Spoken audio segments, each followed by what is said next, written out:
Dixit jewellers, जीवनदीप निवास, bypass road, BCS, Shimla. Kangra संसदीय क्षेत्र के कांग्रेस प्रत्याशी आनंद शर्मा ने सोमवार को ज्वाली व फतेहपुर विधानसभा में जनसभाओं को संबोधित किया। इस अवसर पर आनंद शर्मा ने भाजपा पर तंज कसते हुए कहा कि कांग्रेस और भाजपा में बहुत फर्क है। कांग्रेस जोड़ने तो भाजपा समाज में लकीरें खींचने का काम करती है। आनंद शर्मा ने कहा कि भाजपा ने 10 सालों में झूठे वादे करके लोगों को ठगने का काम किया है, जिसके वे सख्त खिलाफ है। कौन गया? बीजेपी। ठीक है,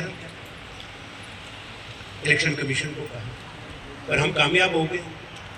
अब जैसे 4 जून को आचार संहिता खत्म होगी, अप्रैल और मई का 2 महीने का सीधा मिलेगा, जुलाई में जून का मिलेगा और हर महीने 1500 मिलेगा।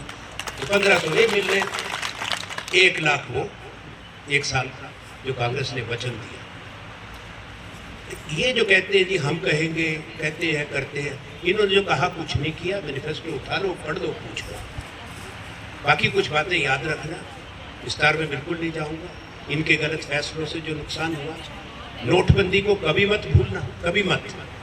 दूसरी बात जो कभी मत भूलना, जो देश के अन्नदाता और किसान के साथ किया, अपने देश की राजधानी में नहीं जाने दिया, गुहार नहीं लगाने दी इंसाफ के लिए, दिल्ली को छावनी बना दिया जैसे दुश्मन की फौज हमला करने वाली है।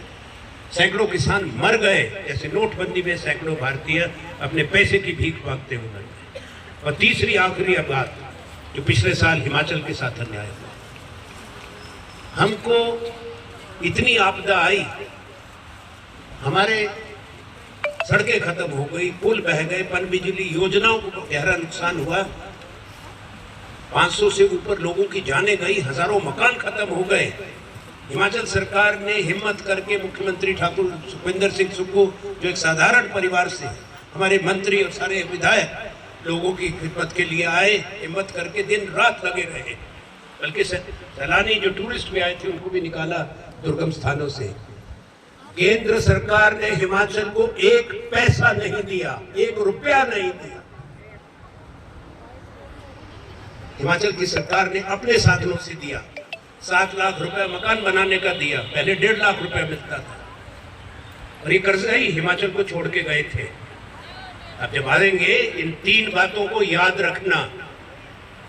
भारत सरकार का पैसा किसी का अपना पैसा नहीं है। जब हम भी वजीर थे, हमने दिया, अपने राज्य को भी दिया और राज्यों के साथ भी न्याय किया। सिटी चैनल के लिए फतेहपुर कांगड़ा से रविंदर चौधरी की रिपोर्ट।